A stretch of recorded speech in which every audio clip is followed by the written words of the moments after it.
اور کتاب یعنی قرآن میں مریم کا بھی تذکرہ کرو جب وہ اپنے لوگوں سے الگ ہو کر مکان کے مشرقی حصے میں چلی گئیں، پھر انہوں نے ان کی طرف سے پردہ کر لیا تو ہم نے ان کی طرف اپنا فرشتہ بھیجا، سو وہ ان کے سامنے ایک خوبصورت مرد کی صورت میں آیا۔ مریم بولی کہ اگر تم پرہیزگار ہو تو میں تم سے بچنے کے لیے رحمان کی پناہ لیتی ہوں۔ فرشتے نے کہا کہ میں تو تمہارے پروردگار کا بھیجا ہوا یعنی فرشتہ ہوں، اور اس لیے آیا ہوں کہ تمہیں پاکیزہ لڑکا بخشوں۔ مریم نے کہا کہ میرے ہاں لڑکا کیوں کر ہوگا جبکہ مجھے کسی مرد نے بطور شوہر چھوا تک نہیں اور میں بدکار بھی نہیں ہوں۔ فرشتے نے کہا کہ یوں ہی ہوگا،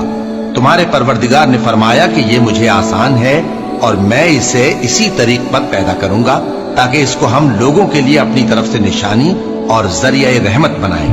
اور یہ کام مقرر ہو چکا ہے۔ چنانچہ وہ اس بچے کے ساتھ حاملہ ہو گئیں اور اسے لے کر ایک دور جگہ چلی گئیں۔ پھر درد ذہ ان کو کھجور کے تنے کی طرف لے آیا، کہنے لگی کہ کاش میں اس سے پہلے مر چکتی اور بھولی بسری ہو گئی ہوتی۔ تب ان کے ٹیلے کے نیچے کی جانب سے فرشتے نے ان کو آواز دی کہ غمناک نہ ہو، تمہارے پروردگار نے تمہارے نیچے ایک چشمہ پیدا کر دیا ہے، اور کھجور کے تنے کو پکڑ کر اپنی طرف ہلاؤ، وہ تم پر تازہ عمدہ کھجوریں گرائے گا، تو کھاؤ اور پیو اور آنکھیں ٹھنڈی کرو۔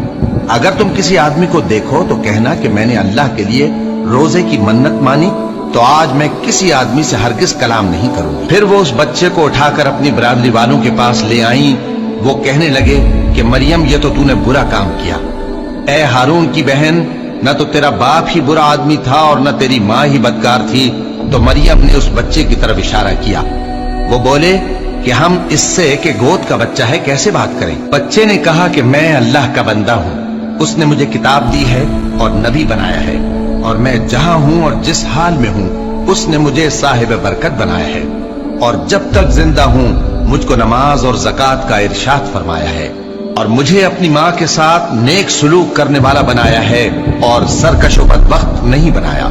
اور جس دن میں پیدا ہوا اور جس دن مروں گا اور جس دن زندہ کر کے اٹھایا جاؤں گا مجھ پر سلام ہے۔ یہ مریم کے بیٹے عیسیٰ ہیں، اور یہ سچی بات ہے جس میں لوگ شک کرتے ہیں۔ اللہ کو شایع نہیں کہ کسی کو بیٹا بنائے، وہ پاک ہے، جب کسی چیز کا ارادہ کرتا ہے تو اس کو یہی کہتا ہے کہ ہو جا تو وہ ہو جاتی ہے، اور بے شک اللہ ہی میرا اور تمہارا پروردگار ہے، تو اسی کی عبادت کرو، یہی سیدھا رستہ